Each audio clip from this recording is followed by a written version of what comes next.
Kita selalu menganggap Amerika sebagai penguasa lautan yang tak tertandingi. Namun data terbaru di tahun 2026 menunjukkan lubang besar dalam pertahanan mereka. Dari kegagalan audit Pentagon hingga ancaman drone Shahed Iran yang menghantui kapal induk di Selat Hormuz. Inilah strategi perang asimetris yang bisa mengubah peta dunia selamanya. Donald Trump baru-baru ini sesumbar di depan media kalau dia lagi ngirim armada raksasa ke arah Iran. Dia bilang kalau Iran bakal dihantam lebih keras dari yang pernah ada dalam sejarah. Kedengarannya heroik ya, kayak adegan film Avengers. Tapi kalau kita bedah datanya, armada itu sebenarnya lagi berlayar menuju jebakan maut yang harganya jauh lebih murah daripada harga cat kapal induk mereka sendiri. Kenapa bisa begitu? Yuk kita menyelam lebih dalam ke lubang kelinci anggaran militer yang nggak masuk akal ini. Mari kita bicara angka, karena angka nggak pernah bohong, meski politisi sering banget bohong soal angka. Di tahun 2026 ini, anggaran militer resmi Amerika sudah menyentuh angka 1 triliun dolar. Bayangin, itu nolnya ada 12. Dan Trump, dengan gaya khasnya, pengen nambahin lagi 50% sampai jadi 1,5 triliun dolar. Secara teori, dengan uang sebanyak itu, Amerika harusnya bisa bikin Iron Man di dunia nyata, atau minimal bikin Death Star kayak di Star Wars. Tapi kenyataannya, Pentagon itu kayak lubang hitam buat duit pajak warga Amerika. Mereka bahkan nggak pernah lulus audit selama berdekade-dekade. Bayangin kalian punya teman yang tiap hari minta jajan 1 juta rupiah, tapi pas ditanya struk belanjanya mana, dia cuma jawab, percaya deh sama gua, yang penting aman. Masalahnya, uang triliunan itu larinya kemana?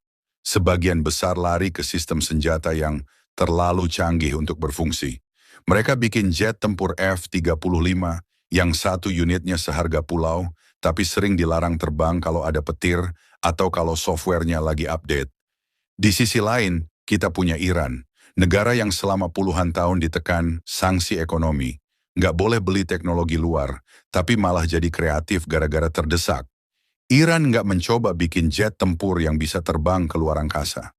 Mereka cuma bikin benda plastik kecil, dikasih mesin motor matic, dikasih GPS murah, lalu dipasangin bahan peledak. Benda itu namanya drone Shahed. Dan benda murahan inilah yang sekarang bikin tidur para laksamana Amerika nggak nyenyak. Kita lihat buktinya di lapangan. Jangan cuma dengerin propaganda keren dari X atau media sosial yang isinya jingoistik God bless America. Mari kita lihat fakta di Ukraina. Di sana, senjata Amerika yang katanya game changer, kayak HIMARS atau tank Abrams, benar-benar diuji. Satu unit peluncur HIMARS harganya sekitar 5 juta dolar. Itu belum termasuk rudalnya yang harganya bisa buat beli rumah mewah di Jakarta. Tapi apa yang terjadi? Rusia pakai teknologi drone Grand 2 yang aslinya adalah copy-paste dari teknologi Shahed Iran. Harga satu drone itu cuma 30.000 sampai 50.000 dolar. Itu perbandingan yang sangat satir. Kalian butuh 5 juta dolar buat bikin satu alat, tapi musuh cuma butuh 30.000 dolar buat hancurin alat itu. Ini bukan lagi soal siapa yang lebih jago, ini soal efisiensi ekonomi. Perang itu pada akhirnya adalah masalah logistik dan dompet. Kalau Amerika harus ngeluarin 1 juta dolar buat nangkis drone harga 30.000 dolar, Amerika bakal bangkrut sebelum musuhnya kehabisan stok drone. Iran itu ibarat toko grosir drone. Mereka bisa bikin ribuan unit dalam waktu singkat di bengkel-bengkel bawah tanah yang nggak bisa dideteksi satelit. Sementara Amerika, kalau mau bikin satu rudal saja, mereka harus nunggu kontrak dari Lockheed Martin atau Raytheon yang proses birokrasinya lebih ribet daripada ngurus KTP di kecamatan. Sekarang mari kita masuk ke simulasi yang paling ditakuti, pertempuran di Selat Hormuz.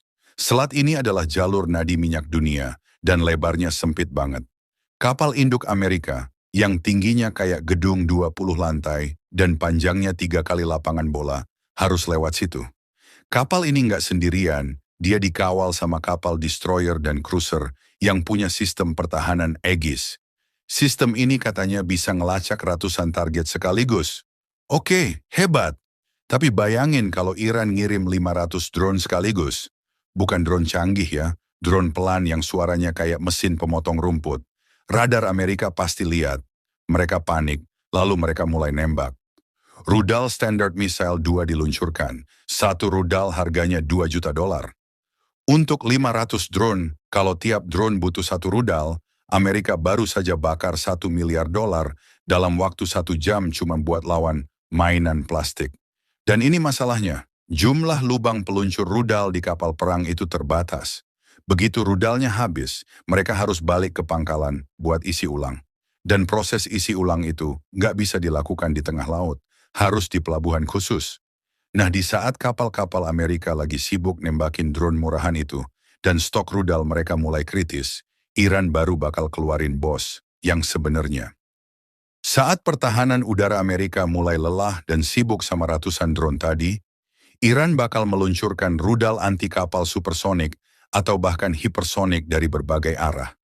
Drone-drone tadi itu cuman umpan, cuman buat bikin sensor Amerika kewalahan, dan stok peluru mereka habis. Ini yang disebut saturation attack atau serangan jenuh. Bahkan sistem pertahanan paling canggih di dunia pun punya batas maksimal berapa banyak objek yang bisa diproses dalam satu waktu.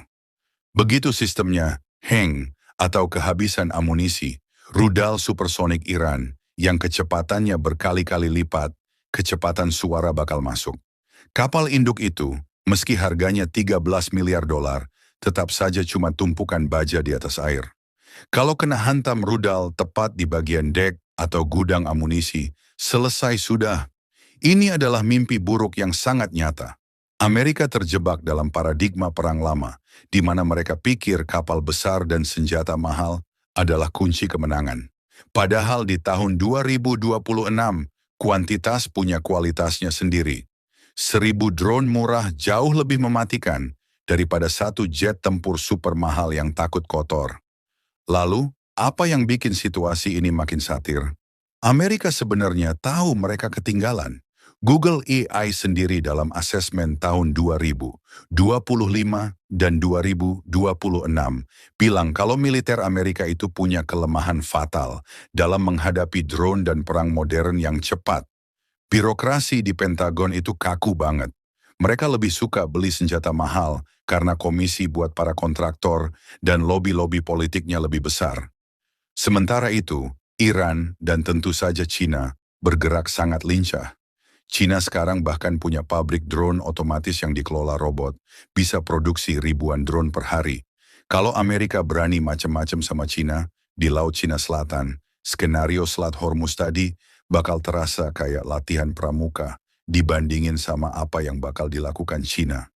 Cina bakal bikin hujan drone yang benar-benar nutupin langit sampai matahari nggak kelihatan.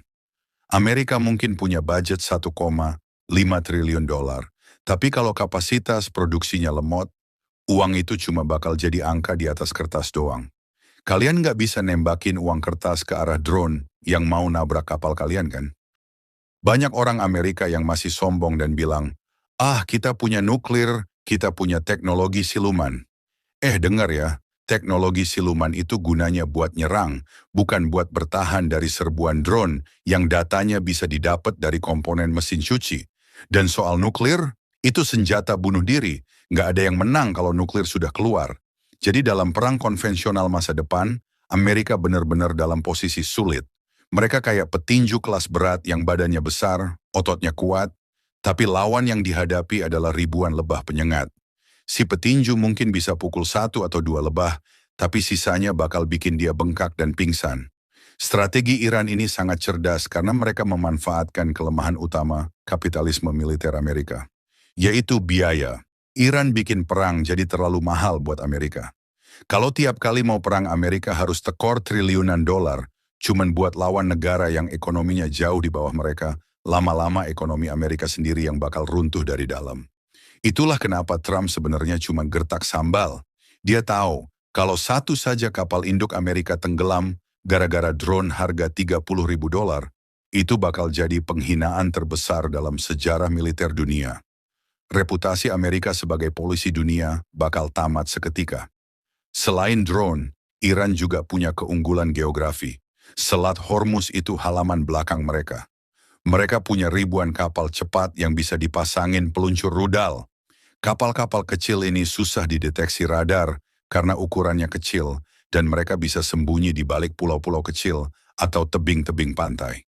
Jadi, armada Amerika itu sebenarnya lagi masuk ke kandang macan yang penuh ranjau. Amerika mungkin punya satelit canggih yang bisa lihat plat nomor mobil di Teheran, tapi satelit itu nggak bisa lihat apa yang ada di dalam gua-gua di pinggir pantai Iran.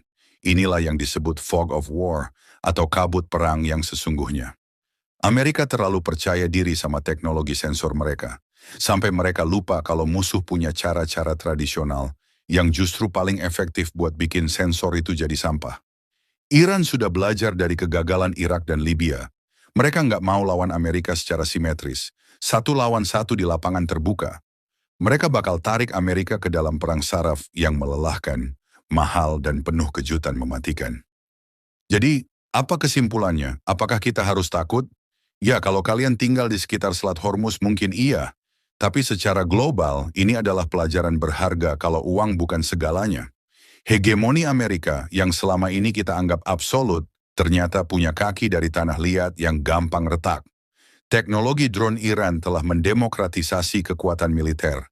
Sekarang negara menengah pun bisa bikin negara adidaya mikir dua kali sebelum menyerang. Ini adalah satir terbaik di abad ini. Senjata pemusnah massal masa depan, bukan lagi bom atom yang rumit, tapi mainan plastik yang bisa dikendalikan. Pakai remote control.